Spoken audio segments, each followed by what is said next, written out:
presents the Heavyweight Boxing Championship of the world. I haven't seen a crowd whipped into such a frenzy since Jason vs. Predator. Hold on, I'm getting word that both competitors have just entered the ring. In the red corner, hailing from New Orleans, weighing in at 175 pounds, the returning champion, the chillest and the illest, the Frozen Chosen, the commander of cool. Make some noise for MC Popsicle! And in the blue corner, hailing all the way from Texas, weighing in at 275 pounds, the terror of Texas, the king of killers, an actual murderer. Give it up for Leatherface!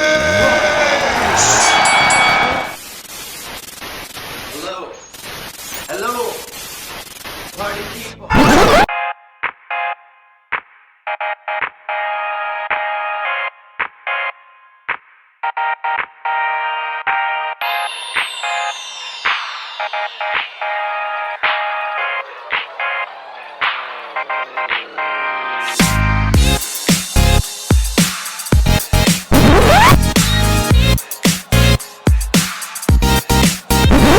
What up, party people? It's your boy, the Neon Nectarine MC Popsicle! And today, we are talking about Texas Chainsaw Massacre 2. It was a long-awaited sequel. It came out in 1986, and the star of it is Bill Johnson. He played Leatherface, and we're actually gonna talk to him today. I'm so excited. Check out the video. Hello, Mr. Bill. How you doing? Well, Josh, hi. What a pleasant surprise, you showing up on my screen out of the clear blue. How lovely. How you doing today? Doing real good. Thank you very much. I'm really glad to be able to have a chance to have a conversation with you and your fans, and looking forward to our chatting it up. Me too. I'm super excited. So what we normally do first thing is talk about what your favorite movie of all time that you're not in is. It changes. Me too. It changes. And also it depends on what kind of a mood I'm in, what kind of a mood a movie. Like for a long time, the Bourne franchise was, I couldn't watch that enough. And then I moved on to something else, I think. I started moving on to independent gems like Crazy People. And What's Crazy People? What's it about? Dudley Moore is a Madison Avenue advertising executive who just kind of goes off the deep end, and they put him in an insane asylum, tucked away, and he teaches everybody there in the day room how to write ad copy. He starts making commercials, and they're super fabulously popular, and they're bizarre commercials. So it's how it happened. And the cast is charming, absolutely charming performances. There's my wife Morgan has found a lot of these little gems, and I've been really enjoying them a great deal. What's something that you've seen lately that you're really liking a lot? I'll tell you something. Ernest Saves Christmas. I love that movie. He is so brilliant at humor. I agree. Incredibly humorous, and he dug Shakespeare the most, Huh. Oh yeah, but all his intonations, especially when he's the dowager, I need him to look at my will. Since I walked from the airport, I'll be dead soon. He's funny. I always God, yeah, yes. Ever since I was a kid. He's so good. I love Ernest Goes to Camp. Some of them got a little, Ernest Goes to Jail, that was really good. Some of them were a little shaky, but those were all commercials when they started. It was just local commercials. That was where that character came from.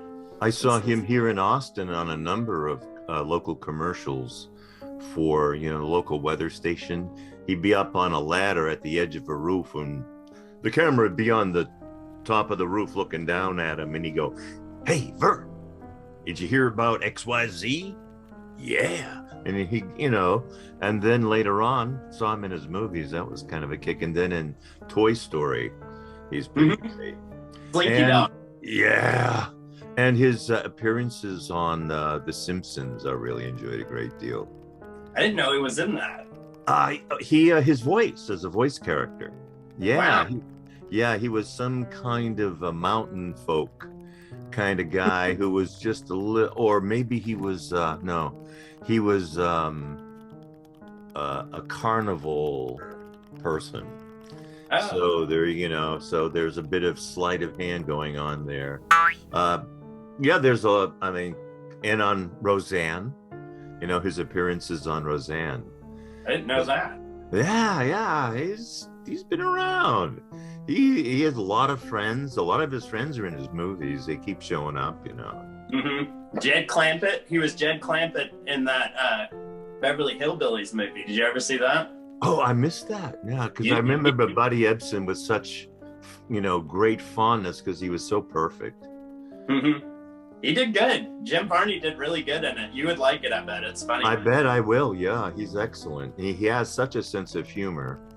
And that's one of the great things about the Beverly Hillbillies. There was good humor in there. Mm-hmm. And Buddy Ebsen did not step too heavily on it, which was a sign of a pro. Yeah, that's hard. That's hard with actors and entertainers and stuff like that, because I do live shows and I work with people sometimes, and there's that delicate balance you always have to walk between. It's kind of like, you first. No, you first. Like, you always have to make sure everybody's getting along and doing good, Yes, yes, that's right. Scout leader, den leader, that sort of thing. Leadership. So how did you get into acting in the first place? Was that something that you had always wanted to do, or did that just kind of happen, or what happened? As a boomer, post-World War II, in a hard-scrabble, blue-collar family on the outskirts of economic collapse. The only thing I had was hope. Somehow I hoped I would get out of school before going to jail. Amen. Or the grave. So I tried to scoot out, and I signed up for I asked my pals, "What's an easy class?" "Oh, take that voice class. That's easy." I said, "Good." I took it, and the speech teacher was this genius from the left field. He was probably a beatnik at some point in his life. I think he was educated in Boston. And this would have been 60s. Yeah, so that would have been right. Beat generation for him. And he read to us. He read to us from Dickens and Shakespeare, and he would act it out. And then he would tell us what stuff meant, and our minds would get blown every single class. And I thought, hey, are we out? And so I graduated, and I applied for a scholarship in Texas. Well, at a lot of colleges, and I got one from Texas, and I went there, and I was in their acting program in Lon Morris College in Jacksonville, Texas. And that was just a natural stepping stone to go to UT, where I got a Bachelor of Fine Arts in performing. Oh, wow. So with that little baby, I've been able to buy a cup of coffee at whatever it costs. So But it was a great experience going through to procuring that bizarre sort of documentation, which I think prepared me later, certainly for like the movies, because of my directing classes, because I started to understand how the stories were put together. And it's not always the actor, the actor just has to do their little brick in the wall part, and the director brings in, arranging the wall that the playwright brought in. Right.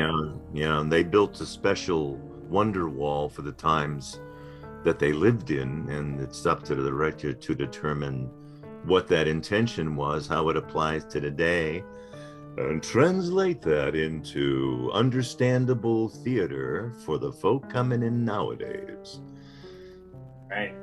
Yeah. How did you, what happened to lead to you getting Leatherface? How did that happen? That was a standard audition process. Really? Yeah. Wait a minute. Why should that sound odd? Well, I feel like in that position, that first movie was so huge that I wasn't sure exactly how they would cast something like that, because it was just a monster movie, no pun intended. So I didn't know if they were just gonna send stuff out here, we like you, or if they would just let anybody come in, because I felt like if they did that, there would have been thousands of people trying to get that part, it seems like. There were thousands of people, but it was more organized. When Toby did the first movie, he was a student and he was doing flyers tacked up in the local restaurants kind of thing that goes on here in Austin still today. But nowadays, when he was with Canon Films, they were a full-fledged, big butt, wide suspended studios. They were middling in terms of their money, and it was a $5 million budget in '86, which that's $86. That bought a lot of stuff. Yeah. So they're able to snag Dennis. That was more smart than who could have ever thought he would be so great at that. But he's a tortured soul. He has played tortured souls from the very beginning, ever since East of Eden, and these tortured souls are tortured to giving in or going the other way and destroying everything. Yeah. Yeah. He's a great actor. What was your audition like? What did they want you to do? Here, choke this guy. Yeah, really. I had not seen the film, Toby's film, until 2 days before I went to do the audition. And wow. I knew right away that I was going to be reading for Leatherface. I had been told that. And I thought, oh yeah, sure. I'm going to do that for sure. And I thought, there's no copying this guy. There's no jumping off from the last word he said. Though, I didn't watch all of it because I was really frightening. That was a very frightening, it still is, disturbing film. It's just like a psy-ops. It's like a horror movie on the top, and below, subconsciously, it's a real horror movie. Yeah, because that could really happen. I mean, yeah. Again. Sorry, that sounded a little too gleeful. So at any rate, let me just get down to it. Came in the audition room, the auditors were there, and there was no dialogue for this character. And they said, here's your action, they gave me a board about, I don't know, 18, 19 inches long, piece like a 6 by 3/4 inch. Go intimidate that actress. That's a saw. Wow. Yeah. Well, I was successful. And they said, let's go see Toby. The next one was, but they said that, yeah, we saw the playwright next, Kit Carson.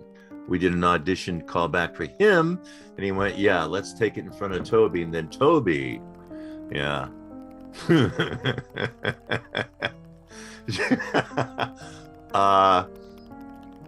He was, remember, I don't know if you saw the film Savior of the Universe, Flash Gordon. Yes, I did a review of that movie. I love that movie. Great movie. Uncle Eric von Sydow as Ming the Merciless. Yes. Right. He's just taking his power potion and he's tightening up his gauntlets to go have some super sex with whoever the actress is at that time. Right. And the power was coming off of him like a Tesla coil from The Prestige, you know. I love that movie too. That's a good brilliant movie. Yeah, Jackman, I liked him in that a great deal. Yeah. And Christian Bale, my word, he could be pretty subtle for a change, rather deeply. I thought was lovely. Oh God, I digressed. Where are we? Talking about intimidate the girl, and then get to Toby. And so it was me and Caroline in the room together with Toby. So as far as Ming the Merciless, all that energy coming off him, the room we were waiting in with who was it, Kit and Pat Orseth and probably some execs from the studio. And Toby came in, it was like Ming the Merciless coming in, man. It was, dimensions started shifting, colors started forming in the air. I mean, it was a lot of energy coming in that room. And I did one scene for him. He got it. Yeah, okay, good. And then he ran Caroline about 20 takes. And of course, Caroline kept saying, you want to see it again? You want to see it again? And he goes, huh? And so after that, we were said, hey, you're in. Sign up the papers and go report for work. So that was about the size of that one. What was the movie like? How was it shooting?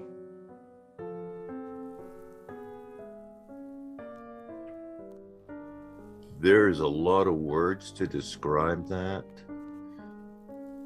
are been used before in movies of this kind of circumstance. Oh, let me set it up for you. Canon Films signs contract with Toby for a 3-picture deal. One of those 3 gotta be sequel to Chainsaw 1. He didn't want to do it, and I don't blame him. You don't, you know. Really? Yeah. Artistically speaking, yes. Financially speaking, what is he waiting for already? This is a franchise that ought to run 9 or 10 sequels if it's handled right. Look at Freddy, the house Freddy built, etc.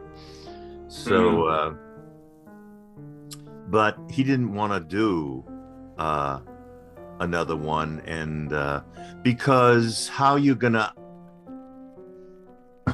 do another Michelangelo's David, or they could do it, but they weren't contracted necessarily. They had it in them. I really don't know the details of Michelangelo's contracts, but I would assume he would not do a 3 sculpture deal. One of them you gotta do the Pieta again. No. So like lightning in a bottle like that. There are so many things that have to go right for a movie to be great. So that's hard to catch. Yeah. Yes, it is. And he was able to do it twice. I think that's a testament to not luck. Mm-hmm. I would say if it's luck involved, he makes it. Right. And that, like most of the directors, they make it. They make their fate. Like Reddington said, "I make my own fate." So, right. And so he put it through. He knew what he wanted. I think the reason others have not really hit the dead center of that world quite like 1 and 2 did, because it's Toby's world, and who wants to live in that? And that's essentially where the director lives while he's directing it. Right. That's what he was doing, and that's how we knew what to do. He was there showing us how to do it by just his way of being. And then he would, like for Leatherface, he talked to me off camera. He would be Leatherface's thoughts, which is perfect. I mean, most actors would go, "Oh, how dare that, get out of my mind, director. I'm an artist." Well, I was willing to be a super puppet because I was clueless. Well, I wasn't exactly clueless, but since there wasn't any dialogue, and that had been my mainstay for finding out what was going on in a play after all those years of study, the pressure was on. 2 films had been done, Life Force and Invaders. I think it was Return to Invaders from Mars. Is a redo. About those. Excuse me. And then the last film to be done would be this one, the Chainsaw 2. And here was the ticking time bomb. Cannon had signed contracts with movie theaters that the film would be presented on X date. Oh, no. Yes. The horror, the absolute horror. And Toby had been 20 weeks over on the previous movie. Uh-oh. That's hard. That's like he did 2 extra movies more in time. Because usually it's like around 10 weeks,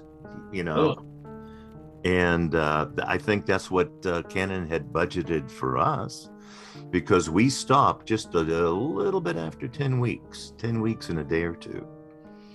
They just pulled the plug, stopped it on the 4th of July. So there was pressure. Oh, baby, there was pressure, because the penalties were going to be so bad for the producing company, which you can't blame them. They had taken the chance, so they kept putting pressure on Toby. They tried to fire him twice. That's stupid. It takes me off. If it's what some folks would call a smart money move. Yeah, well, it's not smart to mess with the guy that could make you like millions and millions of dollars. Like, he's already proven himself. Like, let the guy work, It takes me off. Ugh. Toby was sort of, I think, in the eyes of anyone. I mean, think of it like a casino. Mm-hmm. Rules change. Right. Looks the same, kind of Right. do the same thing, but the penalties are horrible and the rules are so much more stringent. Mm-hmm. So the artistic part was, I think, what Toby was really interested in. Kit, he wrote a screenplay that was really faboo. I mean, he wrote a play in dialect, a horror film in dialect that was just lovely. Yeah. And it's classic too. Boy meets girl. That's the whole thing. The basic love story. I was walking down the street yesterday, and I wasn't looking where I was going, and this car like almost hit me, and then I looked up, and they're what are those things that hang on the rear view mirror that smell good? What are those called? Oh, those little pine tree scents. But it was Leatherface. Leatherface, and I was like, haha, that's cool. Yeah, I saw it yesterday, and I was like, that's really neat. It probably smells like chainsaw oil, sweat, dry blood, and old screams. Yeah, I wonder what that would smell like. Yeah, I am curious. Perhaps it's chloroform. Just go to sleep. It's like those people that have dream catchers in their car, and I'm like, no, please, that's not a good idea. You should That'll keep your soul in the car, you know. Right. So during, like, what was your read on this character? Because I felt like you did a very good job of giving that character humanity, and that could have been a really hard thing to do. So what did you picture this guy as? Like, what was his life before? Like, because they hadn't really covered that, but I would imagine as an actor, you would have to, think about that. Like, who was he? Like, what was he like before? That type of stuff. Like, how do you picture him? Well, one of the things about play directing, you find that while reading plays from the beginning of any written play to the present that you're living in, you find out that the basic building blocks of plays are pretty much the same. Family and the 1,000 natural shocks that flesh is heir to. So it's about the pain and the pleasure of family. Mm-hmm. And all the plays, either the family blood kin or extended family or a newly, I claim you as my family. It's family. Mm-hmm. So I just looked at it like kids in the neighborhood, Right. Leatherface didn't get out that much, but he heard the girl on the radio and he's seen her, and his brain exploded. He had a super crush. And so the overall structure, to jump to that upper level, is the story of the Hunchback of Notre Dame. Yeah, the bell ringer being, and this one was particularly from a film I'd seen by Charles Laughton playing the Hunchback. About when was that? Was that like back in the day? Like a long time ago? Oh, that movie? Yeah, that was probably like the time of Dickens, something like that. Oh, wow. Okay. Yeah. Because, that would be about right. He was hanging out in the bells of Notre Dame in Paris. So that would be about right, I guess. Yeah. That's a good connection. I never thought of that, but that makes so much sense. Yeah, Esmeralda, he protected her, Mm-hmm. And he did not, Bubba did not physically hurt her, but he did betray her. He was stuck. The family says kill her, and no, right. Stop it.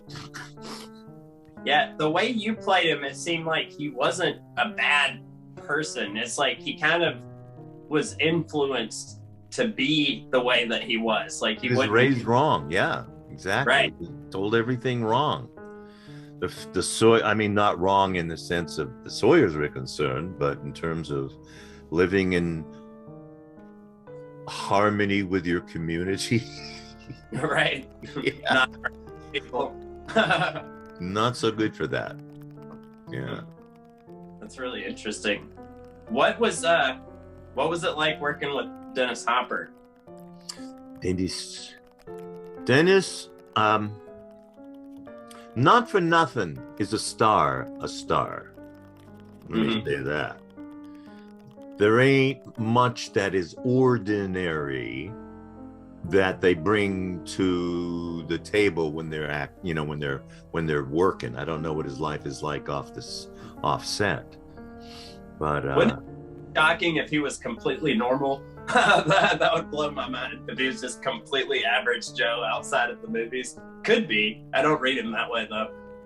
no, he is he's wired a little differently, meaning that the way he uses his nervous system is a little different than most people. But as an artist, he seems perfectly normal to me.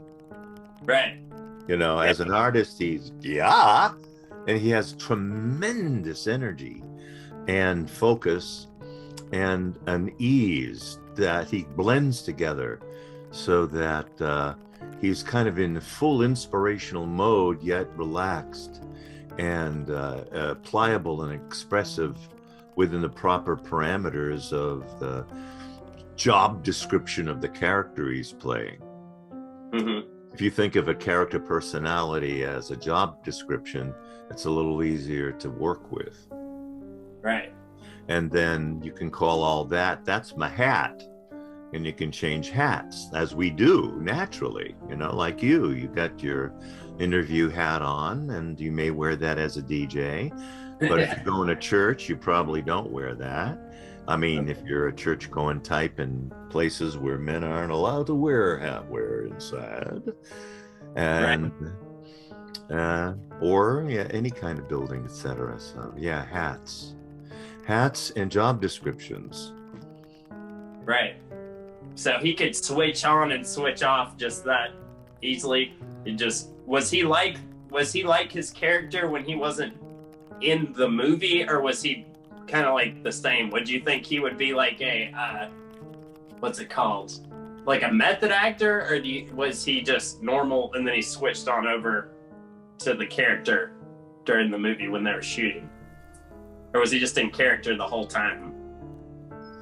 I got lost on the trail back there a little ways. I'm sorry to say, Josh. Maybe fewer pronouns and more nouns, and help me keep track of who the he and they are. Oh, with Dennis Hopper, was he much different, like before a take, or was he about the same as far as you could tell?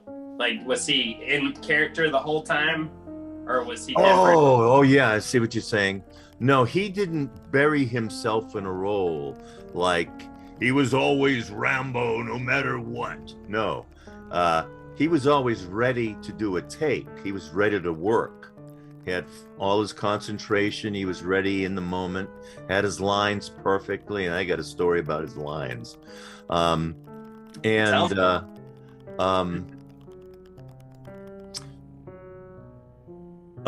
It was like early in the morning. The sun was just starting to come up, so we were shutting down shooting for the night, and it was Dennis, me, and Bill Moseley to my right in the makeup chairs in the makeup trailer, and they were taking the makeup off us, and Bill was still, he was still boiling from the set. You know how you take a kettle off the boil and it's still boiling when you carry the kettle away? Well, that was him. He was still cooking like crazy. And he started riffing in his chair because we both wanted to make Dennis laugh, to find out more about him. So Bill was talking about roles he had done that was similar to this in Leatherface, and because he played Quilt Face at one time, and then he started applying the most horrible conditions that would take him to the next lower designation face, like if he was a quilt face, charcoal face, etc. And Dennis was laughing a lot, and I asked him about Easy Rider, why he decided to make that film. And I think he may have taken it as that I was trying to, why did you bother doing that movie? Rather than, I'm amazed that you were associated with a great movie too. And how did that come about? Perhaps the way I should have worded it. But he said, hey, I wanted to direct a film. Okay. So he's a little touchy. So I was going to thought I would throw him for a loop. So in the middle of him laughing his head off at Bill Moseley's humor, I hit him with a line of his from Easy Rider when he was in jail with Peter Fonda. They had just been busted in Louisiana. And I said, "Hey, man, he's Captain America and I'm Billy." And he jumped in without missing a beat from laughing and finished the line from 30 years ago. Wow. Yeah. I thought that's a brilliant artistic mind. Brilliant. I can tell he's a great actor. Yeah. But yeah. Yes. also, another thing I wanted to ask about, like, what was your costume situation like? Like, what was your costume? How did it feel? And was it easy to use and wear and stuff like that? Because I love the mask and all that kind of stuff.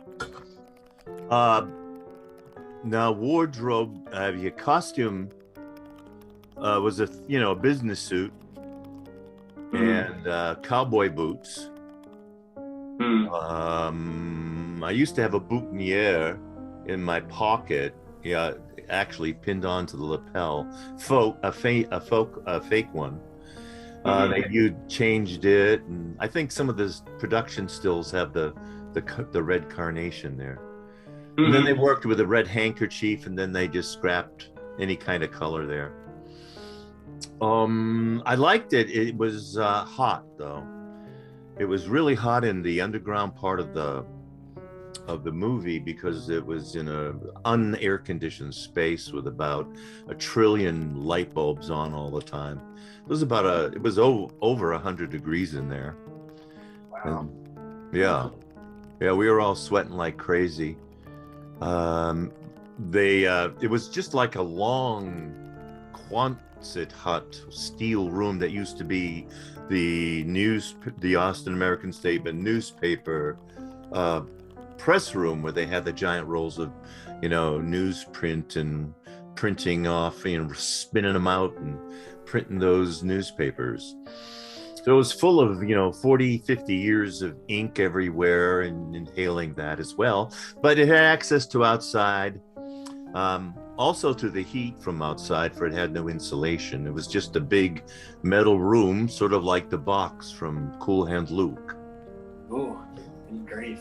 And there were 2 side doors, fortunately, to the room we were mostly in doing the photography. And they had rented a mobile 40-ton air conditioning unit with an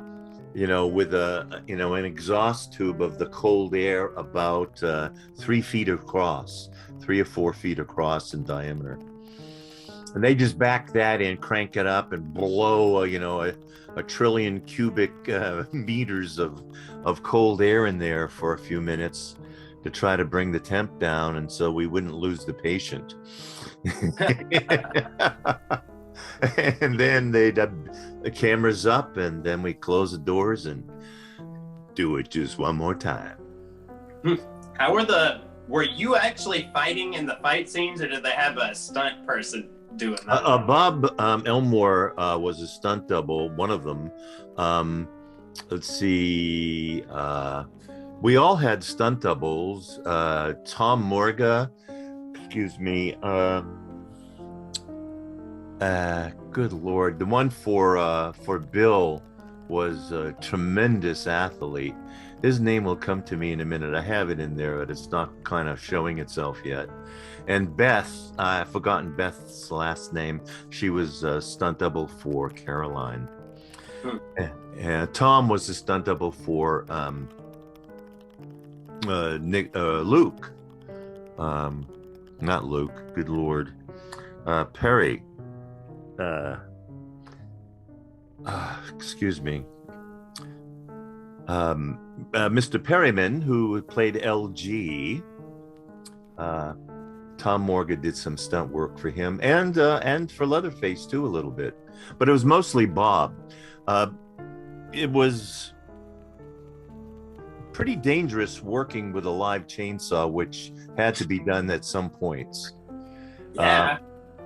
And yeah, A lot Gunnar of that- Hansen they didn't have a stunt double, and Gunnar Hansen had almost gotten gouged twice by accident.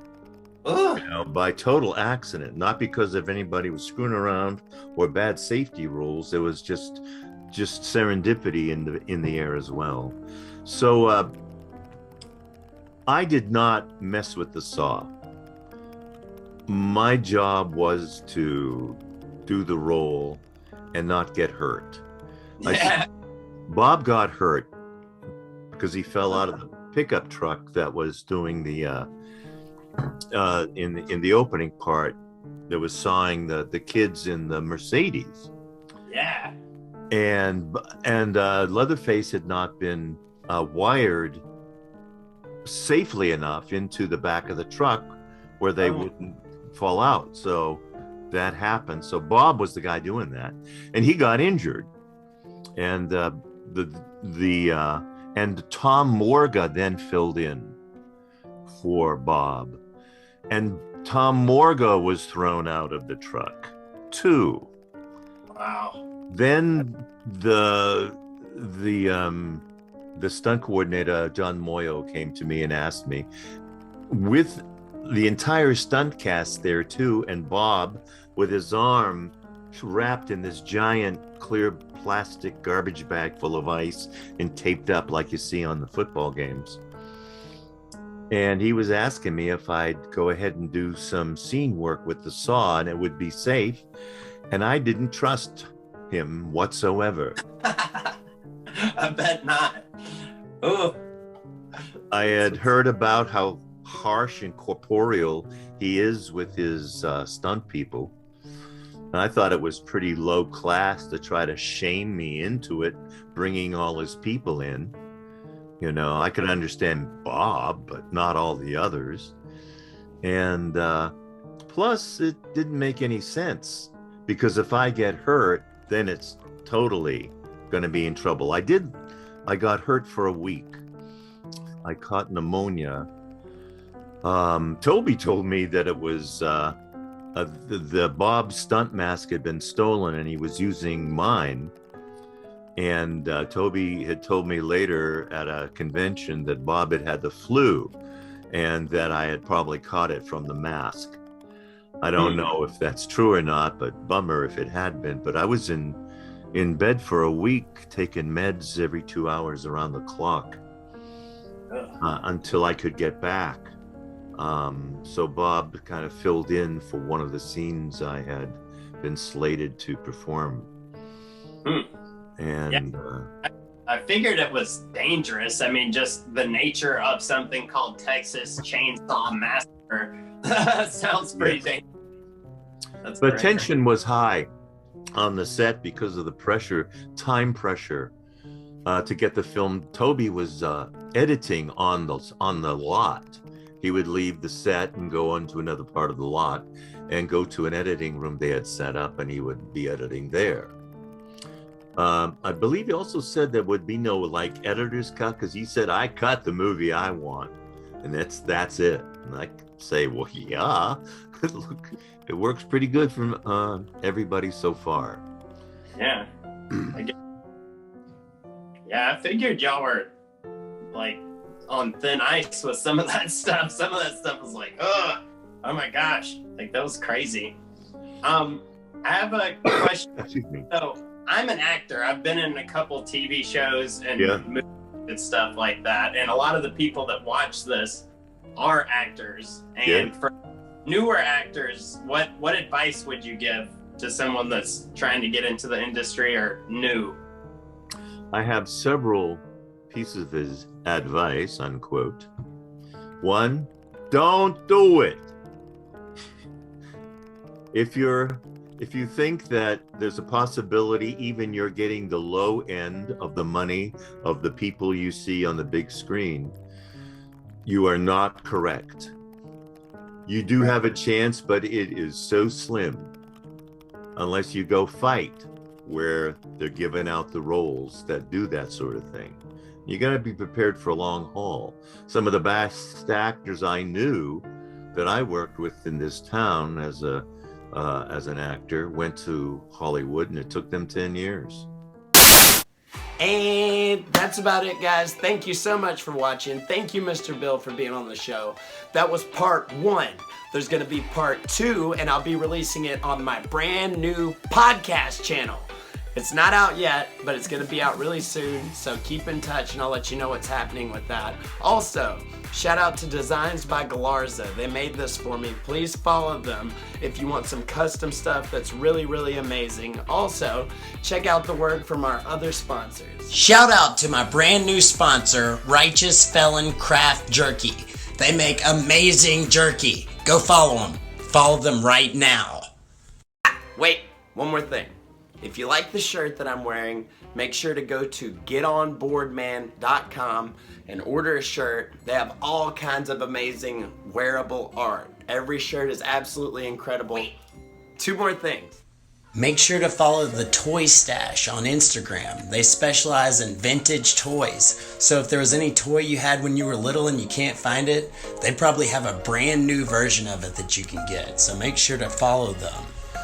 And make sure to follow Designs by Galarza. They made that cool custom popsicle hat that I was wearing a second ago. And they can make you your own custom merchandise, so make sure to hit them up. Also, shout out to my shoe sponsor, Solsfing. They make amazing future sneakers that are just bananas. Please follow them on Instagram. You will love their selection. Also, if you like the hat I was wearing in this episode, it was given to me by the Old Hat Shop on Instagram. Hit them up. They specialize in vintage hats. You can have a brand new hat from the 90s. And if you're thinking, hey, I want those sunglasses, and I want the sunglasses you wear in your movie Popsicle World, make sure to hit up Filthy Shades. Also, if you live on the Gulf Coast and need help with your pool or hot tub, hit up Emerald Coast Pools. They can fix everything and get you swimming again before you can say Baba Booey.